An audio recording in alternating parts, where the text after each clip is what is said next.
I love debt for this deal because we make 10% on someone else's money. Ta-da! $21 million of real estate later. Where the heck did the money come from? Well, I don't know. We certainly didn't start with any. How did we do that? We're going to share in today's video. Hey, I'm Christian. This is Cody, and welcome back to Multifamily Strategy. We are talking about where the money comes from. Debt partners, equity partners. There's some ambiguity in the real estate space of where money comes from. I sure didn't have it. I know you didn't. I mean, you had a little bit more money, but you also traded 8 years of time for it. Yeah, and we blew through all that money in my first two deals. Yeah, you blew it without even partnering with me, you jerk. I apologize. However, how did we actually buy all this? We want to share this. Quick caveat. We're going to talk about DDE, deal, debt, and equity. Before you get to any of these steps we're going to talk about throughout the entire video with the debt and equity, you need to start with a deal. Do not worry about the money until you have a deal. However, this video, we want to put your mind at ease and let you know exactly how the money is going to appear once you find that deal. But don't forget, the deal always comes first. All right, let's talk. Now, let's say you find a great property. We're looking at a great property right now. We're buying from the Housing Authority. Downtown, huge brick building, mixed use, multi-story with multifamily on top, retail on bottom. Love the asset. It's insane. It's really cool. It's going to be our prettiest apartment building that we buy for probably quite some time. If we get it. The offer's out. So we'll see.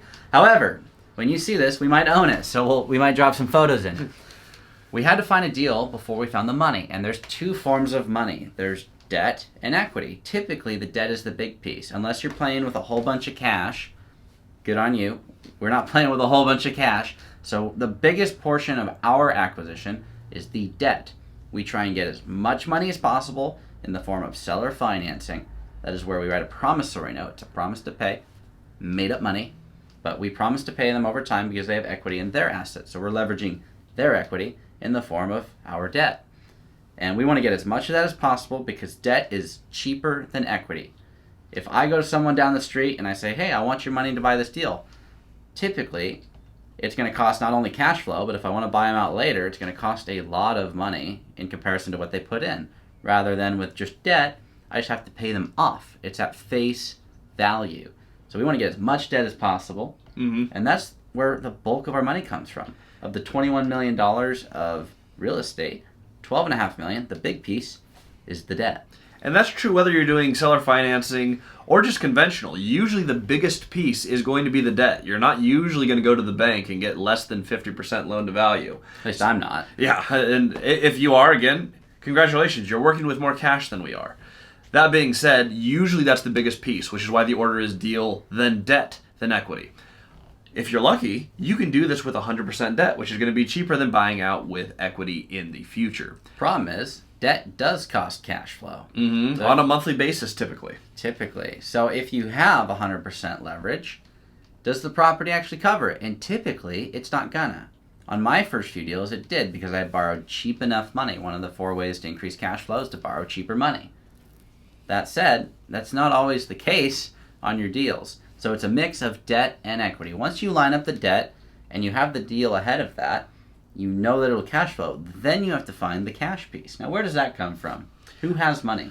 Well, who has money? Not me. Yeah, people have money. And if you're thinking that, oh, well, a bank's not a person, banks are made of people. Other people have money. If you don't have it, that's okay because the deals are in shorter supply than money. The fun thing with money is we just keep printing more and more and more. There is a finite amount of land, and building takes a whole lot more time to build than it does to hit a button and adjust the money supply, which is basically what the government does. Magic. Yeah.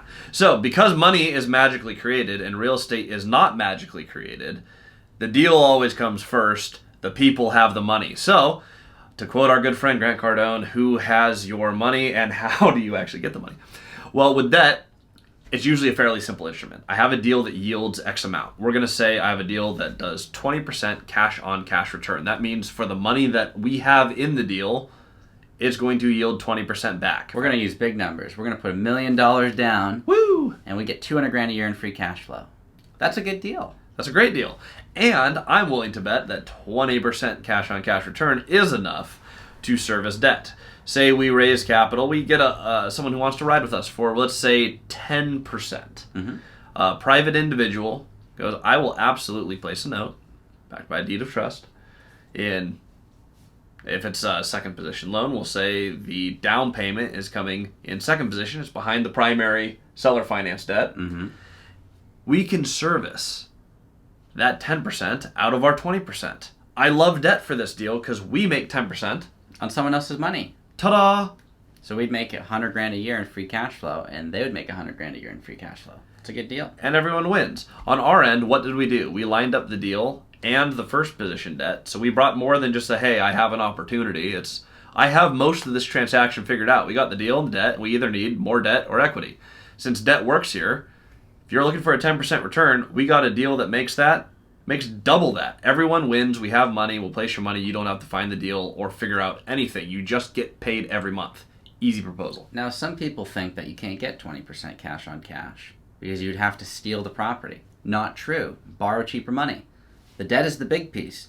If you're going to hold the deal forever, the price is a little bit less important. You don't have to get a crazy steal from the owner. You could just go in and negotiate really cheap terms on your money. If you borrow it at 2% while everyone else is borrowing at 6%, your returns are going to be a heck of a lot better. So the deal comes first, then the debt. And then once you have that all lined up and you have a great package that nobody else can get, terms are way more valuable than the actual price.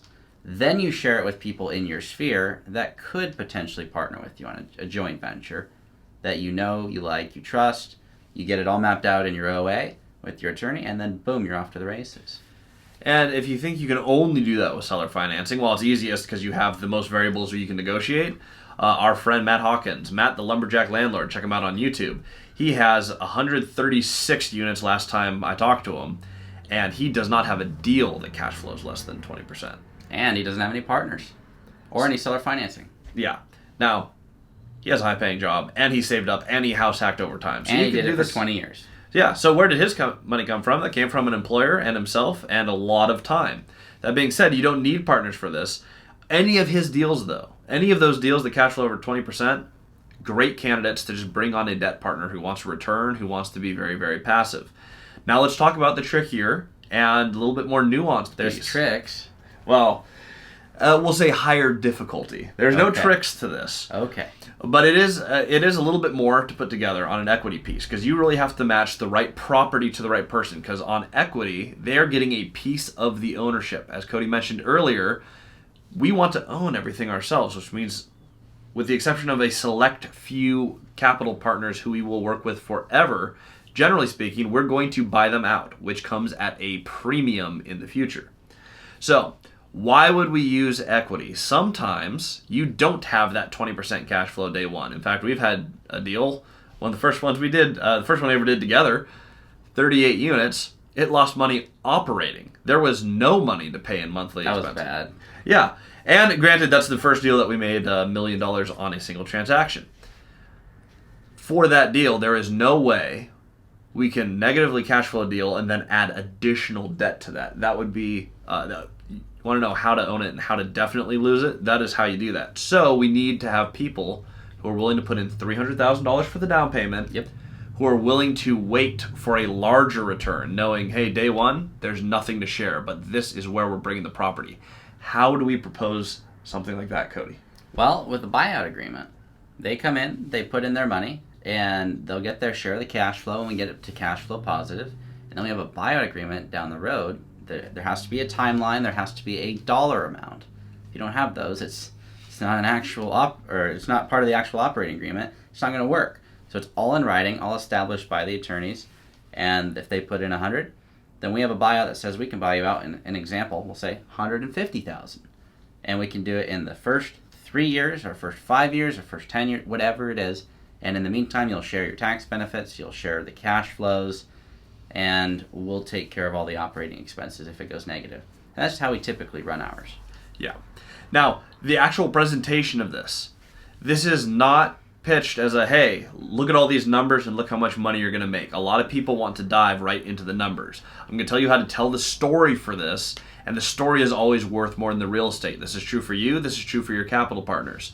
So the first thing you are going to do is you're going to talk about the actual building itself. If you throw a spreadsheet in front of me, I have no idea what I'm looking at. I'm a numbers guy, and I'll know what I'm looking at. I just won't appreciate it. Yeah, well, I don't know what it's tied to, though. There's no context. Yep. I just have a spreadsheet. I'm like, these look like good numbers. And then you look at a building that's falling over, has no roof, and all of a sudden they're not good numbers. What are we actually buying is the first and most important piece. So let's start telling the story. I'm going to keep using the 38 for an example.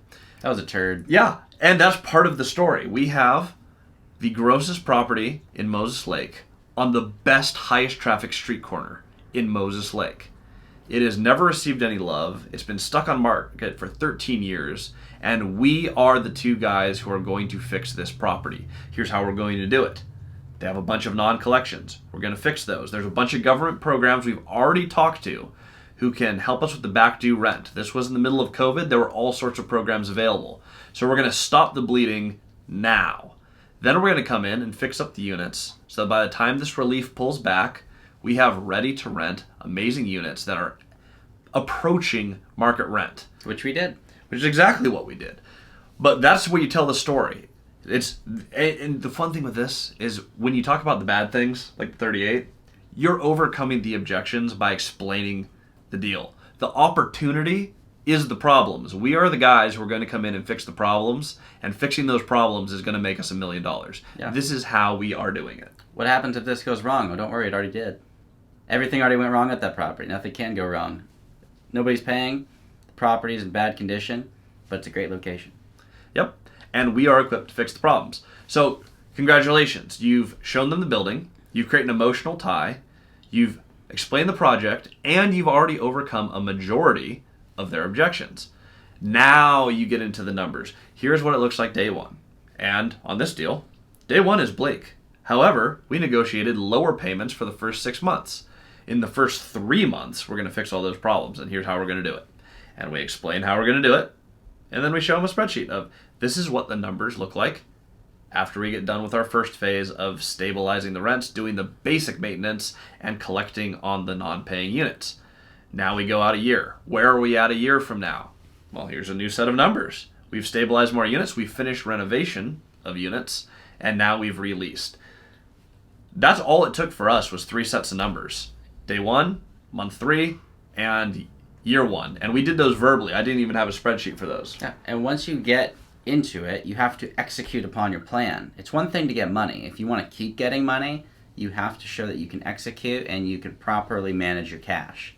That's one of my only jobs in our org is to manage the cash. Because if it goes away, then we run out of money, then we're done. As soon as you run out of money, just like at the casino, you can't bankroll it anymore, well, you leave. I don't want to leave the multifamily game. I have too much fun. If you want to bring in investors and you want to bring in people that'll support you along the way, you do have to keep the money going back to them. Otherwise, your game stops.